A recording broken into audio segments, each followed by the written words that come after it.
Christmas in Bethlehem, 1917. "I think the animals will be lining up 2 by 2 any time now," Private Lancer shouted over the din of the rain on the tent roof. "Too right! Where's that Noah fellow when you need him?" cried Private Phillips over the downpour. It had been raining for days, and the mud was nearly up to their ankles. Even though the fighting had stopped December 9th, and General Edmund Allenby and his staff had walked respectfully into Jerusalem on December 11th, no one had caught up on sleeping or eating, and the diggers were certain that there was not a dry patch in the whole of Jerusalem, unless it was the officers' billets in the houses of the city. The men sat under a dripping tent with their warm-weather shorts, with their one blanket each, wrapped around their shoulders, trying to stay warm and moderately dry. "Welcome to sunny Jerusalem," said Private Lancer. "I passed a Kiwi officer wading up to his waist in water at a wadi crossing yesterday, and I said to him by way of friendly like, 'Keep your powder dry, sir,' and he shot back, 'It's the horse I'm sitting on I'm worried about.' Who would have thought? An officer with a sense of humour." The two Australian diggers huddled side by side over a small spirit stove, working valiantly to heat the water for tea. Their plan was to boil the water, put the tea in the billy can, swing it around over their heads to brew the foundational beverage of every digger ever hatched, unless something stronger was available. These two had been together since they joined up with tens of thousands of other colonials to fight for king and country. They had taken their riding test to qualify for the mounted corps. They had trained together. They had been seasick together as they crossed the world in troop ships. They had dug in with thousands of other Anzac soldiers on a beach in Turkey, where the push to Istanbul had been stopped dead by shelling, sniper fire of superior forces, and the blind incompetence on the part of the High Command. The soldiers there had lived in caves that had been carved in the cliff face, giving the diggers their name. Not a foot of progress was made. Finally, they had been pulled off of the same beach in Turkey after 9 months of suffering, shelling, and sweating from the misbegotten fiasco by the generals that left thousands of diggers marooned at Gallipoli. They had ridden and marched from Egypt through the Sinai with the Egyptian Expeditionary Force, through the ups and downs of the campaigns of war with Germany and anyone else who wanted on the Kaiser's war wagon, like the ailing Ottoman Empire. It was 1917, and the Allies had yet to win a major victory against the Kaiser until Allenby's victory at Jerusalem. Prime Minister Lloyd George had called it a Christmas present to the Empire. And now the diggers were just trying to get through the war as best they could without getting shot, blown up, dying of dehydration or dysentery. And Christmas was very near, their homeland far away. None of the men ever thought they would be in the Holy Land. None of them ever thought they would be in the Middle East. They were all a bit awed by the truth of it. They had joined expecting the battlefields of France, and here they were, in Jerusalem. The Holy Land, where King David had fought Goliath, where Jesus had walked on the water. This was the stuff of Sunday school for them. Just yesterday, the two of them had been where Pontius Pilate had condemned Jesus to death. They were in the land of legends. Every other battle was just a place where the war had taken them. But this place brought together the Bible stories of childhood with the reality of the mud and suffering of a city torn by war. Everywhere one could hear some Tommy or Kiwi or digger humming or murdering the Holy City or Jerusalem the Golden. They knew that every valley in which they had fought had been a battlefield for thousands of years. Philistines, Israelites, Persians, Saracens, Crusaders, Julius Caesar, Alexander the Great, and Richard the Lion-Hearted had all fought and died on the ground where the Egyptian Expeditionary Force had marched. Even the water in their billy came from a well Crusaders had dug nearly 1,000 years ago. They were in Jerusalem, where Jesus had been crucified and rose again. They went about their daily duties, but the reality of this place and its history was always there. Private Lancer shifted a bit to keep the drip from the tent out of his tea mug. "Can you believe that story about the surrender?" "Too right," answered Phillips. The mayor surrendered to 2 sergeants out foraging for eggs, with the keys to the city and a letter from the Turk commander about sparing the city and the old places. When they delivered the letter to an HQ, a captain said, 'They can't surrender to you, you're just sergeants.' So they all went back, and the mayor surrendered again, until the colonel heard of it, and he told the captain, 'They can't surrender to you, you're just a captain.' So they woke up the mayor and surrendered again. Then Brigadier General C.F. Watson found out, and he goes up with the old roaring lot of them, rouses out the mayor again. Finally, after the 4th time, the surrender is official." "Yeah, that's what you get when generals run the war instead of sergeants. Is that water on the boil yet?" asked Phillips. "Not quite, but she's getting there." As the 2 men watched the water intently, their sergeant ducked his head under the tent flap. "Tea up yet?" Sergeant Whitley asked. Whitley had been just ahead of them in the enlistment line. He was older and a better rider, so he had gotten his stripes first. But the 3 were fast friends. They were mates. Whitley was carrying packages in his arms and dumped them down on the cot beside the 2 young men. "Christmas comforts fun. Parcel came through. Thought I'd bring 'em by." "Oh, that's bonza, mate," said Lancer, and he fell on the parcels with a vengeance. Tearing them open, he said, "Biscuits, all broken. Tea, candied fruit, Vegemite. You can have that, Phillips. I ate the stuff. Not enough strawberry jam in the world to cover that taste. Here's some soap. I can run right out and give myself a bath right in the rain. And here's some tooth powder. Oh, look!" He drew out a knitted red scarf. "Just what I need in this heat.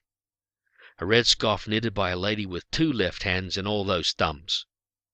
"Yeah, well, it's the thought that counts." "That's what worries me. I don't know what she was thinking." "What'd you get, Pip?" he asked Phillips, as he opened his packages. "About the same.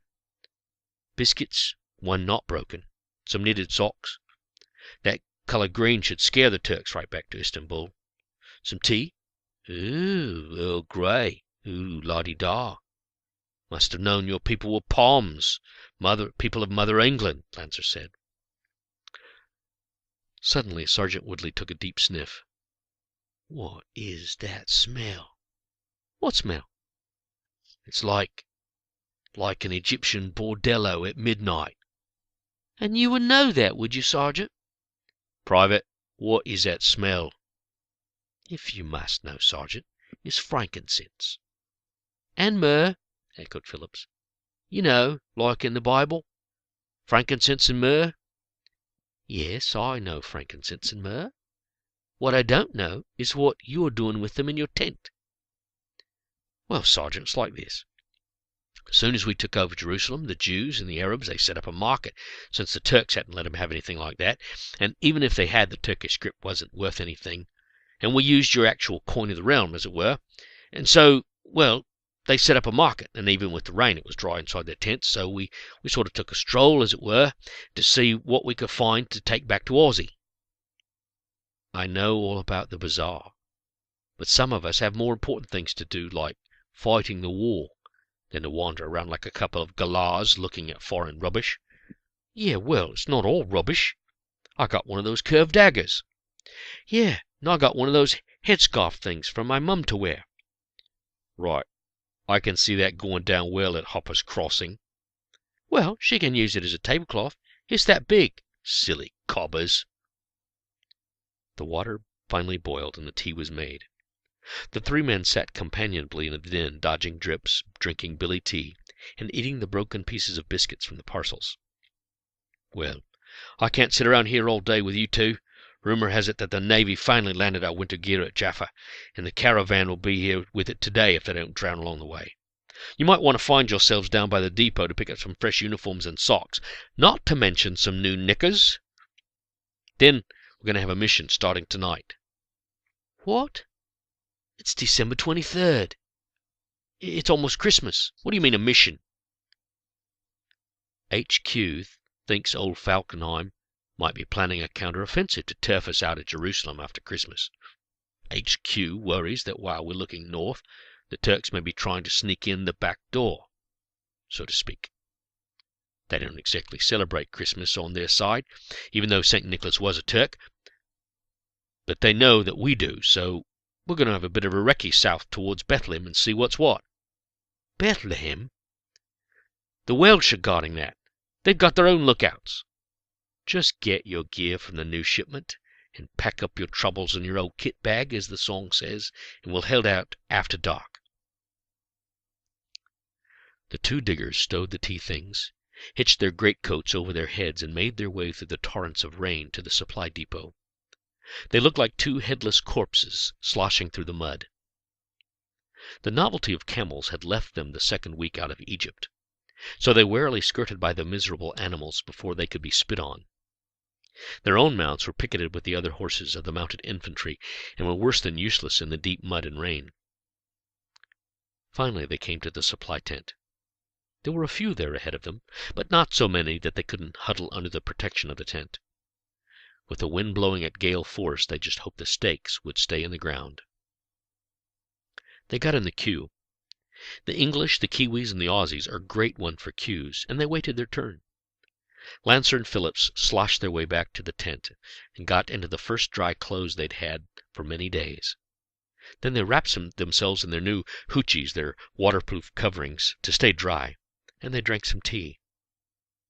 "I heard Allenby himself was headed to the Church of the Nativity on Christmas Day," said Lancer.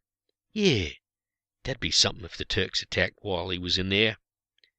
Well, we signed on to see the world like the poster said. Let's head out." They joined the sergeant and began to wind their way through the camp west toward the streets of Jerusalem into the semi-darkness. Shutters snapped and cracked in the wind, and their waterproof covers caught the blow and staggered them wherever they reached a cross street. But like the poem, theirs was not to reason why. Privately, the sergeant hoped they wouldn't end up like the Light Brigade. No children ran beside them now, begging for treats or money. No dark women, their faces veiled in white, carrying enormous water-pots balanced on their heads, smiled at them with their eyes now, as they had when the army marched into Jerusalem. The Christian Arab women with their elaborately embroidered dresses did not try to sell them the inlaid mother-of-pearl boxes from under a canopy. No fez-clad men, with bristling mustaches like gigantic brooms, walked beside them smiling at their deliverers and clapping them on the back. The three diggers had to feel their way along the sodden streets, using a torch, and occasionally checking their compass with the map the sergeant had filched when the engineers weren't looking. They got lost many times, and it took an eternity just to get through the convoluted streets of Jerusalem. A sodden, gray December 24th was dawning by the time they reached the outskirts of the walled city. Now they had to navigate the Judean hills that had protected the holy city for millennia, hoping not to get shot by their own side, or blown up in a minefield. They caught a glimpse of Bethlehem through the deluge. It was set just a bit higher than Jerusalem. It was only 6 or 7 miles, but in the mud and the rain it felt like 50. They stopped to make tea, have a bite to eat, and find a dry place to have a bit of a kip before continuing on their journey. After a short rest, they started down the ravine that protected Jerusalem. It had been a long night, and it looked to be an even longer day. The going was slow for the three diggers, as they made scant progress. Some of the roads were little more than a donkey track, and these were running like rivers from the torrential rains that were falling. They often had to turn back and find a place to ford the temporary impasse. They would see the occasional military vehicle stranded up to its axles in the mud along the way. The three were trying to go across country, avoiding the other military encampments surrounded by the city, and the bureaucracy and chain of command that went with every army. Up and down the Judean hills they slogged like antic wise men from afar. Their shapes were made grotesque by the Lee Enfield rifles slung over their waterproof covers, and the bulges caused by their kit bags slung by their sides. The ammunition belts wrapped their bodies like so many elephantine blisters. They had just managed to get across the flooded bottom of another ravine when they heard a noise. The sergeant pulled his sidearm from his holster in an instant, and stopped the other two with a silent hand. Lancer and Phillips began to ease their rifles out from under the waterproofs, and bring them slowly to bear in front of them, pointing the barrels down to keep the water out. There it was again. A low snort. They could barely see in the gloom and in the rain, but then Private Phillips smiled and said, "You beauty." There, before them, caught in the stunted trees, was a donkey. Not just any donkey, but one of the large Egyptian donkeys brought from Cairo to haul supplies and ordnance when horse, camel, or car gave out. They got the hapless animal untangled from the thorns without losing too much hide, and in a moment they had strapped their gear to his back and had him by the lead, pulling him along with them up the next hill. "What you reckon we should call him? Jack? Jack? Cass? Oh, very funny, Pip. Ha ha. You can't go calling an Egyptian donkey Jack. He's got to have an Egyptian name, well, I don't know, but you can't call him Jack." "What do you think, Sergeant?" questioned Phillips. "How about Balaam?" "Balaam? What kind of a name is Balaam?"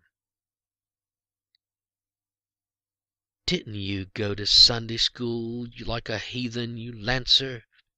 Balaam was the name of the prophet in the Old Testament, who was going to curse the Israelites, and his donkey stopped when he saw an angel in the path and started to talk to him." "What? It's in the Bible, you yobbo." "Yeah, but didn't the donkey have a name?" "No, he's just called Balaam's donkey. But the point here is, he protected Balaam, so I reckon if we call him Balaam, maybe he'll keep us from walking into trouble." "She'll be right, mate," answered Phillips, and on they went with a lighter heart, because it's always cheering to see another creature working harder than yourself. The newly christened Balaam followed after the three diggers, occasionally reaching down to grab a small mouthful of wet grass not buried in the flood. They had made little progress down the next incline when they spied a shepherd's hut, and in the looming darkness, just off the goat path they were following, they said, "Let's take a bit of a break." "Lancer," said the sergeant, "give that hut a shifty and see if it's clear." "Clear of what?" "Anything we don't want to kill us." "Too right." He slowly pushed open the door with his rifle. He held his torch away from his body. "Crikey!" "What?" asked the sergeant as he pushed open the door, shining his own torch into the hut. His light fell on a very frightened, very pregnant, very young woman huddled in the corner of the hut. Beside her, with arms wrapped around her, was an equally young, equally frightened young man. "We surrender! We surrender! We surrender!" By then Phillips had stooped to enter the space, and the three diggers stared at the young couple pressed into the corner of the hut. "It's all right. It's all right. We won't hurt you. Everything'll be fine." "English?" "Hurrah for Allenby! Diggers are great! We love the Tommies! Death to the Ottomans!" The young man spouted. Sergeant Whitley smiled. Well, he knows some English. He reached into his bag and pulled out a piece of the flat bread he had purchased from a street vendor. He held it out to the frightened couple, and the young man took it, tore it in half, and gave a piece to the young woman. Pointing to himself, the sergeant said, "Woodley," and then to the other two diggers, "Lancer?" Lancer nodded. "Phillips." Phillips nodded. In the pause in conversation there came an unmistakable bray of the donkey. "And that is Balaam," smiled Woodley. "He talks?" the young man said in surprise. "You know Balaam?" "Yes, yes, from the Old Testament. We are Christians. I am a carpenter, Joseph, and this is my wife." "He's going to say it," whispered Lancer. "Mary." "He said it." "What are the odds of that? A carpenter bloke named Joseph and his pregnant wife, Mary, in a shepherd's hut near Bethlehem on December 24. "Too right, mate. Like that's never happened before," said Lancer. "Crikey!" said Phillips. At that moment the rain began to beat on the roof even harder and drive its way into every crack. The wind was howling in gale force. There was danger of a mudslide on the steep Judean hills. "We can't stay here." "What do you reckon we do?" "We get on with our mission, and we take these people with us." "Can your wife move?" "Yes, but to where should she move? We have no place to go. Our home was destroyed by the shelling, and we have no family here. We were just trying to get away from the war." "You and us both, mate." "We can't stay here. You may wash away. We are headed to Bethlehem." "Well, we've got a donkey. We'll put your wife up on Balaam, and we'll all head into the city." Mary had not spoken until now. "We will go with you. Beloved, he is right. We cannot stay here. If the baby comes, then what shall we do? God has sent them to help us. Let us go with them." The rain continued to pound down as the couple gathered their meager belongings. The 3 diggers had gotten their gear stowed back on themselves. Phillips took off his waterproof cover and wrapped it around the woman. Her husband helped her mount the animal, and they left the hut to the wind and the rain. As they crested the top of the rise, the gale hit them all the stronger. The rain and blowing debris was like a hail of bullets from Turkish machine guns. Whitley took another fix from the compass, and they pointed themselves toward Bethlehem, leaning into the wind. "Not far now." As they crested the final hill coming into Bethlehem, they realized just how late it was. As in Jerusalem, the doors were locked and the shutters were barred. No light gleamed from any window. The only noise was the incessant rain beating on the earth, roof, and body. "Oh!" Miriam cried out. She had been completely silent through the journey until now. She took one hand off the donkey's ruff and grabbed her belly. "I think the baby is coming." Through the gloom, Woodley could see the faintest glow above the nearest houses. Someone was awake. He just hoped it wasn't a guard post with some officious Welshman wanting to cause trouble. The tiny band picked up their pace, with the donkey's hooves making small sucking noises with every step he took. Woodley gave a brief thought to the donkey getting stuck. Then where would they be?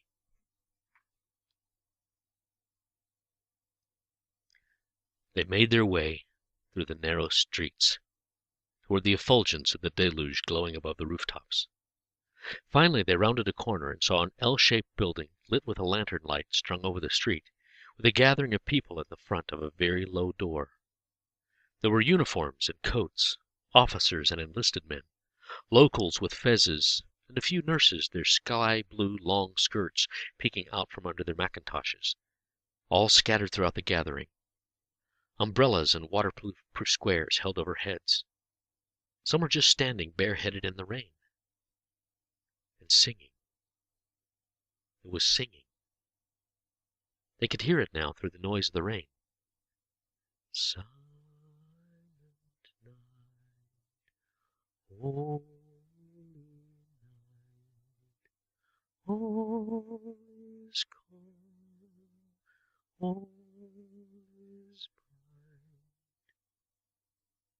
British voices, Welsh tenors, Indian and Egyptian voices, a high, clear soprano from a nurse, and a gravelly bass from one of the Indian troops in a turban. The voices all blended in celebration of the coming of the Christ child. For a moment the whole weary band of travelers was lost in the song. Then the contraction started again, and Mary cried out. The diggers and their charges moved forward quickly, the crowd parting to let them go, not sure if this was some reality or some homespun reenactment of the Holy Family. When they reached the low door of humility that was the entrance to the Church of the Nativity, there were 3 priests, a Catholic, a Greek Orthodox, and an Armenian, arguing with brooms in hand about who could sweep the mud tracked in by the congregants. They were waving the brooms like spears with anger in their eyes. As a soldier moved to bar the way, the priest stopped arguing and turned on the new arrivals. Mary leaned into her husband, and Joseph took her in his arms. The donkey stood patiently still while the men argued. The woman was now being carried by her young husband. He was being supported by Phillips and Lancer. "You cannot enter here," said the sergeant, Tommy, as he stepped in front of the sergeant. "This is no place for This woman, hissed one of the priests sanctimoniously, the argument forgotten with the new dilemma. Go to the hospital. Go to the hotel. Right.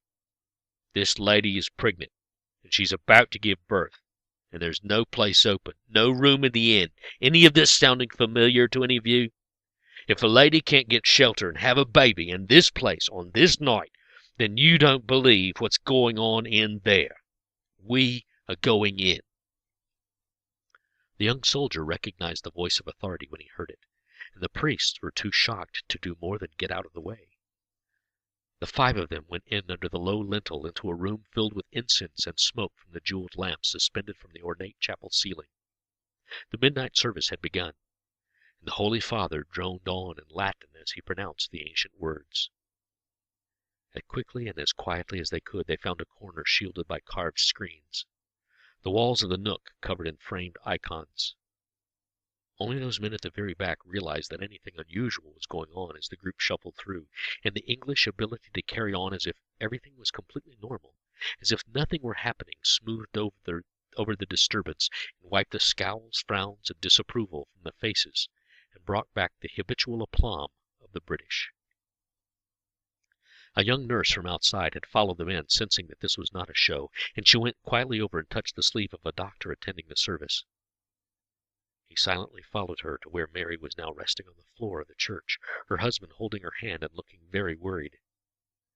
The 3 diggers had turned to face the interior of the room, stretching out their waterproofs to form a dripping wall of privacy between the event and the rest of the world. And still the service continued with its chanting in Latin and incense, celebrating the event being reenacted within their very midst. There was hardly a pause when Mary let out a stifled shriek, or when the nurse scurried through this crowded sanctuary in search of necessary supplies. But once again the ability of the English to pretend to carry on as if nothing were happening was being sorely tested. Finally the formal service ended, and an English chaplain spoke up in a clear voice. I would like to read the Christmas story from Matthew and Luke. Several of the people in the crowd risked a quick look to the corner of the room.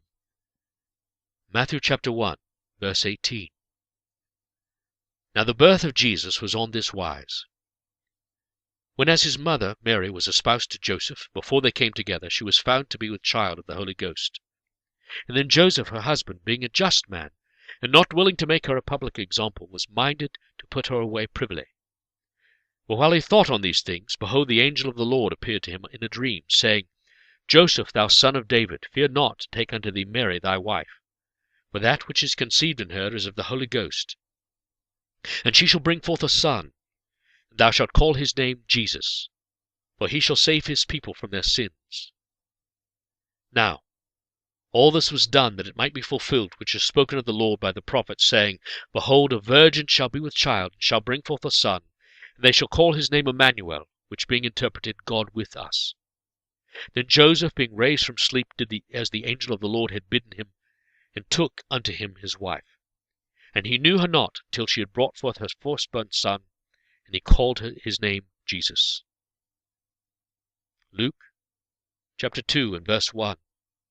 Now when Jesus was born in Bethlehem, in the days of Herod the king, behold, there came wise men from the east to Jerusalem, saying, Where is he that is born King of the Jews? For we have seen his star in the east, and are coming to worship him. When Herod the king had heard these things, he was troubled, and all Jerusalem with him. And when he had gathered all the chief priests and scribes of the people together, he demanded of them where Christ should be born. And they said unto him, Bethlehem of Judea, for thus it is written in the prophets, And thou, Bethlehem, in the land of Judea, art not least among the princes of Judah, for out of thee shall come a governor that shall rule my people Israel. Then Herod, when he had privily called the wise men, inquired of them diligently what time the star appeared. And he sent them to Bethlehem, and said, Go and search diligently for the young child, and when you have found him, bring me word again, that I may come and worship him also. When they had heard the king, they departed. And lo, the star which they saw in the east went before them until it came and stood over where the young child was. When they saw the star, they rejoiced with exceeding joy. And when they were come into the house, they saw the young child with Mary his mother, and fell down and worshipped him. When they had opened their treasures, they presented unto him gifts, gold, frankincense, and myrrh. And being warned of God in a dream that they should not return to Herod, they departed, and went into their own country another way. And now from Luke chapter 2. And it came to pass in those days that there went out a decree from Caesar Augustus, that all the world should be taxed. And this taxing was first made when Cyrenius was governor of Syria. And all went to be taxed, every one to his own city.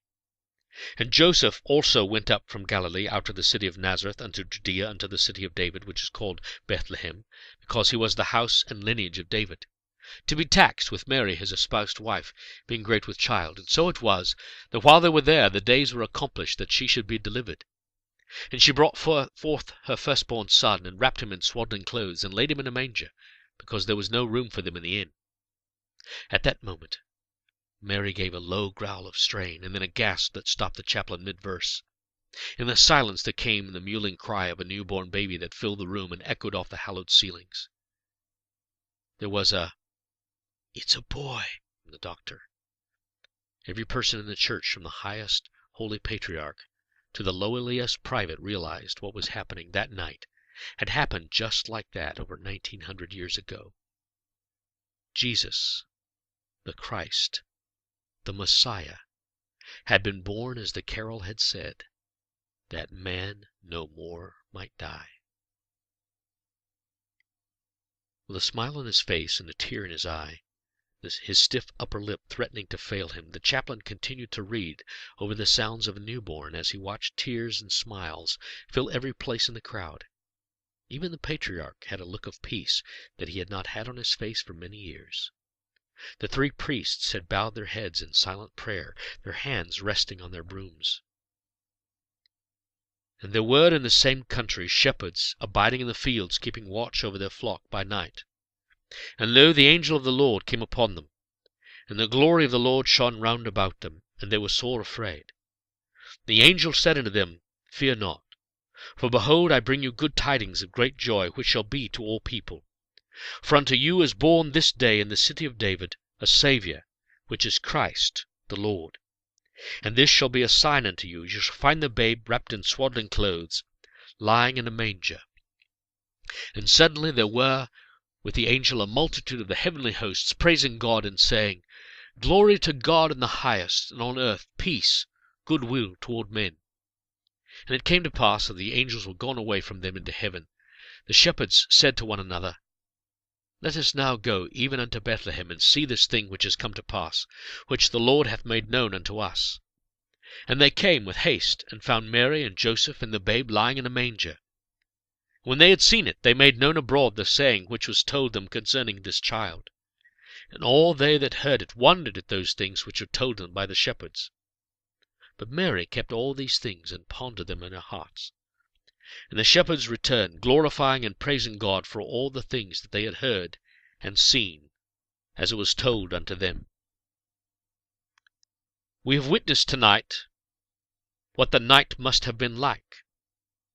Here is a child born in our very midst, not unlike the Christ child. Jesus was born the Son of God, the Lamb of God, to take away the sin of the world. Trust in his salvation, the gift of God, eternal life. Amen and amen. There was still in the Christmas spirit in the air, despite the fact that nearly everyone was so far from home, and there was a war on. As the crowd began to disperse, some to tour the church, some to visit the grotto of the Nativity, some to see the silver-covered manger so unlike the one in which the Christ child must have been placed, the people, officers, diplomats, nurses, soldiers, townsfolk, saw the three diggers still standing with their arms outstretched, providing privacy for the newborn and his mother. Sergeant Woodley and the others had taken off their hats when they came into the church, and they held them precariously in their hands with the edges of the waterproof wraps. The nurse took some money from her bag and placed it quietly in Woodley's hat. Then an officer did the same, and soon nearly everyone had put something in the hats of the three diggers, some whispering, Happy Christmas, some saying, For the baby. Many saying nothing, just silently smiling and nodding until the room was nearly empty. Yosef came around their wall to face them. He smiled and kissed each one of them on both cheeks. With their hands full, there was nothing they could do, and besides, they didn't know quite what to do with that greeting. "Come, come! See the baby! See my son! Come!" The three men slowly dropped their arms and turned. The nurse and doctor had done Mary and the baby proud. The nurse had found a sheet or a tablecloth and had covered Mary.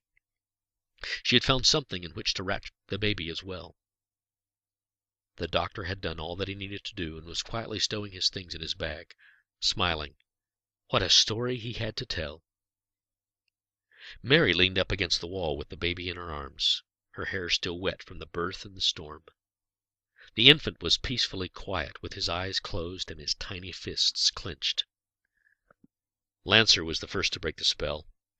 He reached into his kit bag and drew out the scarf he had gotten for his mum. With it he held a small package. "Here, ma'am, Miss Mary, this is for you. It'll cover you and the baby, and, well, here's some frankincense. It only seems right. You can sell it or use it. Here." Phillips was next. "I've got something too, Miss Mary. It's myrrh. Just like out of the Bible." And he too put the gift at her feet. Whitley had emptied the 3 hats into his, and he poured out the money onto the sheet wrapped around Mary. He reached into his own pocket and pulled out 3 gold sovereigns. "And here's some gold, Miss Mary, just like the 3 wise men. That's us. Gold, frankincense, and myrrh. Now, my advice would be the same as those other wise men. Joseph, you take this money, these gifts, your wife, your baby, and you flee into Egypt. It'll be safer there than it will be here for a while. And maybe when you can find a ship and make your way, you'll come our way down under to Australia. Happy Christmas. Happy Christmas." The end. The Whitley family would like to wish you a happy Christmas. General Sir Edmund Allenby did come to the Christmas Day service at the Church of the Nativity December 25th, 1917. The Turks of the Ottoman Empire did attack on Christmas Day, but the weather caused them to postpone the assault. The weather continued to halt the attack until December 27th. The enemy had made an all-out offensive to drive the British from Jerusalem, but the attempts failed. Allenby and the Egyptian Expeditionary Force turned the tide of the World War I in the Middle East and broke the Ottoman Empire's hold on the region that had lasted 600 years. This year marks the 100th anniversary of the First World War. My grandfather trained for that war. But let us remember the 80 million casualties, dead and wounded, who fought in that war. It was the war that was supposed to end all wars. Roughly 10% of the population of Australia and New Zealand fought for the British Empire during the First World War. No country has ever sent such a large percentage of combatants as these 2 nations to any battle. There is still war in the Middle East, and there will continue to be war and rumor of war until the Messiah born in Bethlehem brings peace. Grace and peace be with you. May the Lord's blessing be upon you.